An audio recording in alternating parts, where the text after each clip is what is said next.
When it comes to modern warfare, some of the most memorable wars that first come to mind are the war in Afghanistan, the war in Iraq, even the recent war between Israel and Hamas. Yet, there's one war that's often overlooked by Westerners and often greatly misunderstood. That war being none other than the Yugoslav War.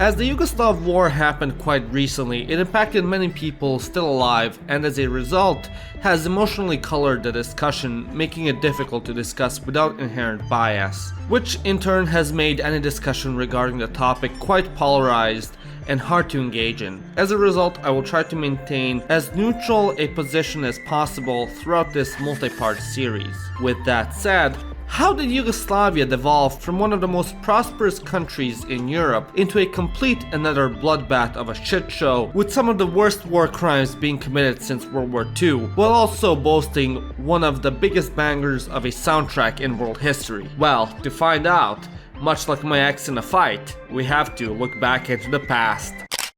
All the way to the beginning of Yugoslavia's economic descent.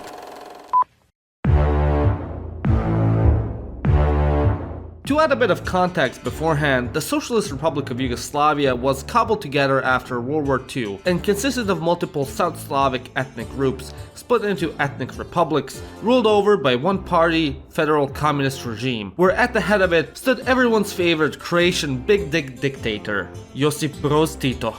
Gospodine Tito, vaše čokoladno mlijeko. As far as one-party dictatorships went, things really weren't so bad, so long as you towed the party line and didn't rock the boat too hard. Things were so good in fact that during the 50s and 60s, Yugoslavia had some of the strongest economic growth in Europe, and the Yugoslavs were much better off than their poor Eastern Bloc neighbors. In only a 200 IQ 4D chess play, Yugoslavia, instead of aligning itself with the East or the West, formed its own club known as the Unaligned Movement, where they enjoyed a variety of luxuries such as blackjack and hookers, alongside with freedom of trade with both the East and the West, and freedom of movement to both blocs. Although things were going great and the country was being as successful as a socialist nation can be, slowly and methodically cracks began to show. As its economy was a socialist self-managed economy, its state-run enterprises were continually plagued by mismanagement, corruption, inefficiency, and poor productivity that steadily hindered economic growth and deterred foreign investment, which over the years piled up more and increasingly hindered the economy. Then, in the 1970s, things within the country further worsened, as the oil crisis, in particular, thrashed Yugoslavia like a starving pit bull at a kindergarten playground, as it was heavily dependent on imported oil for its energy and transportation sectors. The sudden massive increase in oil price increased energy costs and led to staggering inflation. In response, Yugoslavia's government, already familiarized in 4D chess strategies, implemented the biggest big brain move out there and started printing more money. Oh! Why didn't I think of that? By the late 70s, it also took out loans from the IMF in efforts to stabilize its economy and currency. However, it struggled to pay back the money, and being unable to attend to its international financial obligations meant unstable exchange rates, with the value of its currency fluctuating wildly day to day, further making the situation worse for the country. But you know what never gets worse? War Thunder, baby! War Thunder is the most comprehensive vehicle combat game ever made. Play more than 200 tanks, planes, helicopters, and ships in dynamic combined arms PvP battle. Use the Soviet T-55A to bomb your opponents back to the Stone Age, and party like it's the Balkans in 1994.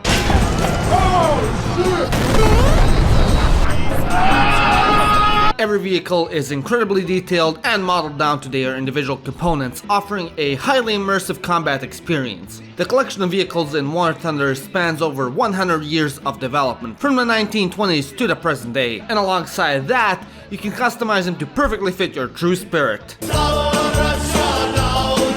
Best part is, you can play it completely free of PC, Xbox Series X and S, PlayStation 5, or the previous console generation. Looking for a fast, action-paced match or a more realistic and tactical experience? War Thunder offers intense PvP battles at various immersion levels for all playstyles. Whichever experience you prefer, you will find it here. So go and click the link in the description and download War Thunder right now. By clicking on my link, you get a large free bonus pack including multiple premium vehicles, a premium account, boosters, and an exclusive 3D decorator for your vehicles, and much more. This basket case economy didn't affect every region equally, however. Croatia and Slovenia were better off financially and economically, and the resentment that they were propping up a less efficient and more backwards south was beginning to take hold. These sentiments began as grumblings but soon morphed into nationalist ideologies. As such, in an effort to ease regional tensions, in 1974 the constitution was rewritten in a way that shifted power away from its capital, Belgrade, and awarded more autonomy, power, and representation to its republics. Nevertheless, Yugoslavia's economic crisis worsened. Social unrest, political dissatisfaction, and general feelings of hopelessness grew, and the people turned away from what they saw as now useless federal institutions and instead sought reassurance from local, increasingly nationalist movements. Then, in 1980, Tito pulled by far the greatest 4D chess move in an effort to save his country, by dying. As you can imagine, this didn't only pour more gasoline into the fire, but instead straight up jet fuel, which made the fire so large it made a Rammstein concert look like a Midwestern barbecue. As you can imagine, Tito hadn't groomed a proper successor, and his death left a massive power vacuum in leadership, and a collective presidency sought to replace him, but lacked his unifying presence. And as the economy kept falling into more and more of a debt spiral throughout the 80s, the situation began to spiral out of control. In some efforts to calm down the situation, the West offered financial assistance to Yugoslavia if in return the country agreed to implement sweeping economic changes like devaluing their currency, wage freezes, and massive cuts in government spending. This also didn't work, and the government went back to the tried and proven method of Print money. I forgot we just made this up. We can do whatever the fuck we want. We are the government. Which only led to more hyperinflation, and by the end of 1989, inflation had reached 1,000%. A growing feeling of hopelessness, panic, and dread was taking hold, and the different ethnic groups began gravitating towards nationalism as an alternative to communism, which fanned ethnic tensions even further. Croatia and Slovenia were the two loudest voices calling for increased decentralization, while Serbia, which made up the largest ethnic group in the country, wanted more centralization, with more power based in Belgrade, less autonomy for its ethnic republics, and to stick with one-party rule. During this time, nationalist governments in Croatia, led by Franjo Tudjman, and Serbia, led by Slobodan Milošević, formed, with each of them promising that only they could protect their people from the burgeoning threats posed by the other nationalist leaders. Now, by this time, Milošević had previously replaced the leaders of Kosovo, Vojvodina, and Montenegro with his allies, and upon coming into power in December of 1990, had created a veto-proof voting bloc of his loyalists, which in colloquial term meant mogli su da mu popuše. As you can imagine, stripping other republics of their power didn't quite sit well with many, which then prompted Slovenia and Croatia to take that as their cue to exit, and after a referendum in 1991 in which 90% voted to leave, Slovenia declared its independence.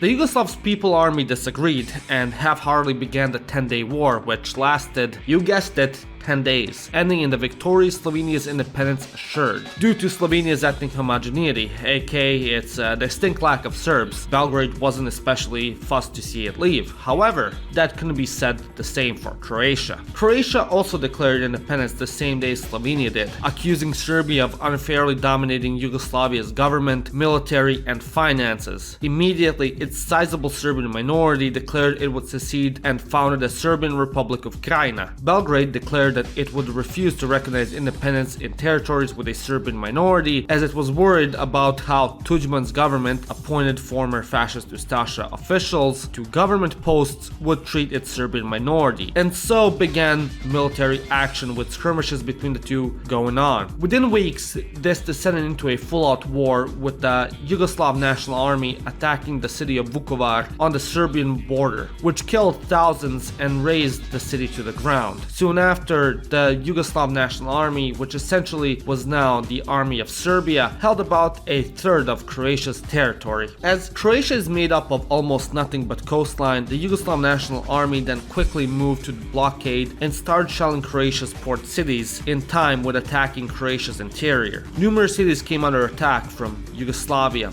including Gospić, Šibenik, Zadar, Karlovac, Sisak, Slavonski Brod, Osijek, Vinkovci, and most famously Dubrovnik, where the infamous siege of Dubrovnik was taking place. Yet, not too far later, in November 1991, the Croatian army successfully started to regain territory. However, this counteroffensive unfortunately coincided with multiple massacres of civilians in Vukovar, Lovas, Erdut, Škabrnja, and Gospić. Because of the brutality of both sides, a weapons embargo was placed on both Croatia and Serbia to try to stem the fighting, but it didn't matter since Serbia had all the weaponry needed from the Yugoslav National Army, and Croatia just smuggled weaponry from its allies, which were mainly Germans and rich Croats in exile via the Hungarian border. In particular, the siege of Dubrovnik and the Yugoslav National Army's unprecedented brutal offensive that lasted 7 months and ended up damaging and destroying numerous medieval UNESCO sites and created a plethora of images of the historic walled city of Dubrovnik on fire, and severe shelling shocked the West and helped galvanize support for Western involvement in ending the conflict. As a result, in January of 1992, the Sarajevo Agreement came into existence, which outlined plans for a ceasefire, the return of refugees, and to demilitarize the sections of Croatia still under Serb and Yugoslav National Army control. Now, finally, Croatia was officially recognized as an independent state. The UN also sent in a peacekeeping force to supervise the agreement, and upon Croatia joining the UN, the Yugoslav National Army retreated back to Bosnia.